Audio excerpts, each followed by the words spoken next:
Marwan, Michaela did things in the wrong order.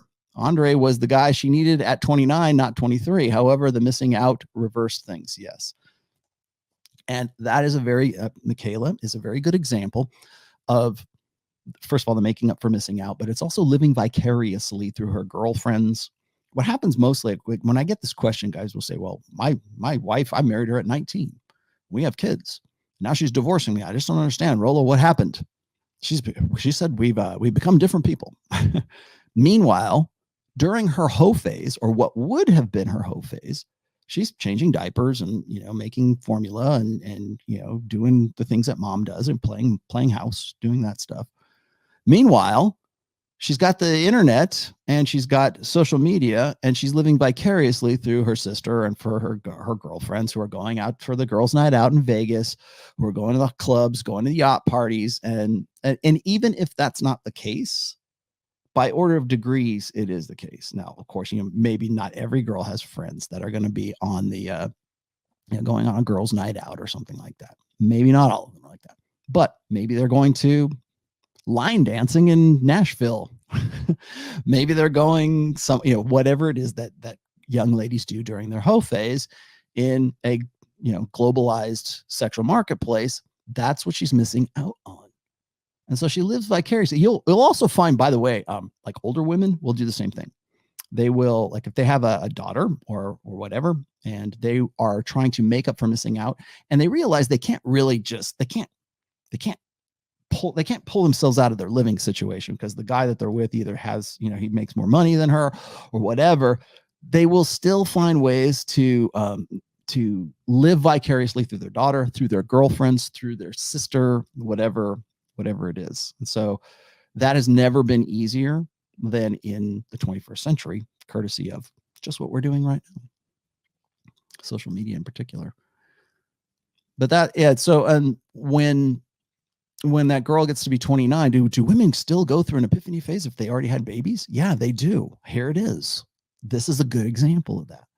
Guys will say, well, I don't think so. She's going to go. She missed her epiphany phase because I wifed her up at 23 and we had babies and she's been a great mother. And I'm sure her ability to capitalize or leverage that epiphany phase or that hoe phase or whatever it is that you're going to call it, like I said, the timeline that a woman's ability to make the most of this right here is really kind of depends on the woman. Like your party years later, like a woman who's like grossly overweight, which is of course, 40% of women right now, and at least 75% of the US population, right? Overweight or obese, your ability to maximize the party years is going to be very much hindered by social conventions and certainly by your weight when you're in your party years. So maybe, we'll find a nice convenient way to make my necessity a virtue. I'm fat. So now I want to get into, I've got to go find who my Prince Charming is at the church. I mentioned that on the Steve Harvey show that I did, which actually was a really great show. If you haven't seen that, I think I'm going to link it at the end of this video. But when I took Steve Harvey to the carpet or actually it was the woman, but the woman who was saying, I'm 35 years old and I'm waiting for God to give me my prince or what is it? The Ciara, by the way, 29 again, already had a kid with Future before she got to where she was, with Russell, and she lucked out. Her bet paid off. Is she going to be thinking about like going back? Probably not at this stage because she's 36 years old and she's with Russell Wilson. But had she got with some guy who was not quite as good as like Future, she might like Russell Wilson might suffer the same fate as Will Smith when Russell gets to be about 52, 53 years old. Don't know. Not saying, I'm not making predictions, but the template fits. And why does it fit?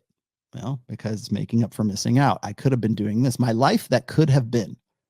And I got asked earlier, and I forget who asked me this on the super chat. So forgive me because I can't scroll all the way back up to it. But somebody asked me, how does solipsism, female solipsism, factor in to innate solipsism? How does it factor in to the, well, certainly kill the party and the epiphany phase? Good question. In a gynocentric social order that is steeped in social media right now, all we do is pander to solipsism. Because when we're like, men would never, like when we talk about like slut shaming, where we talk about like, oh, women say, oh, they're harassed online. Yeah, women are harassed by other women. Women are harassed or are slut shamed by other women primarily. Most guys, particularly in the latter half of the millennial generation and probably most of the Generation Z, they wouldn't dream of stepping on your toes. In fact, they walk on eggshells, ladies.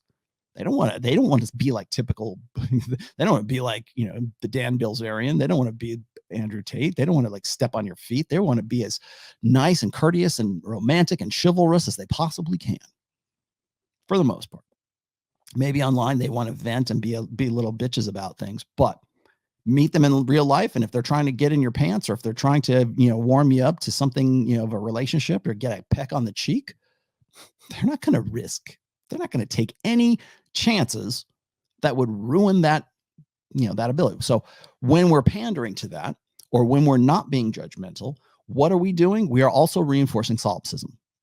The solipsism is, of course, nothing outside of outside of the self exists. Everything exists to like focus in on the woman. Men are concerned with things. Women are concerned with people. And the first person they're concerned with is themselves. You don't have to teach a woman to have mental point of origin. Solipsism already solved that problem for her. So solipsism is a necessary, and again, this is not a negative or a positive. Solipsism is a necessary part of women's psychology because it has to be. They had to be concerned with their own survival. They are the vulnerable sex. The children are vulnerable. It was Dr. Gatzad. This is the Godfather. God was responding to this article about how human beings are not actually monogamous. They're actually more promiscuous than anything else. And I have done till I'm blue in the face about promiscuity and socially enforced monogamy and I've been very outspoken against poly, but not because I don't think that human beings are promiscuous. It's not a black or white thing.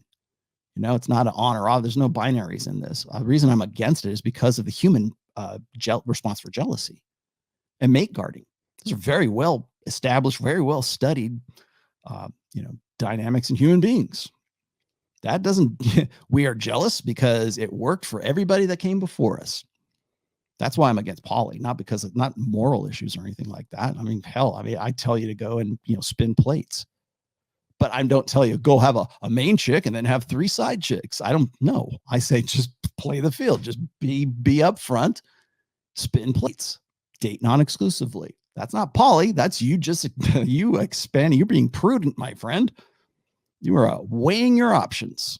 And I would suggest you do that for as long as you possibly can, until such time that you have some real world experience with women, you understand their nature. And then, like I said, don't consider monogamy until you're 30 or 30, certainly don't consider marriage, if at all, but certainly not till you're 36 or thereabouts.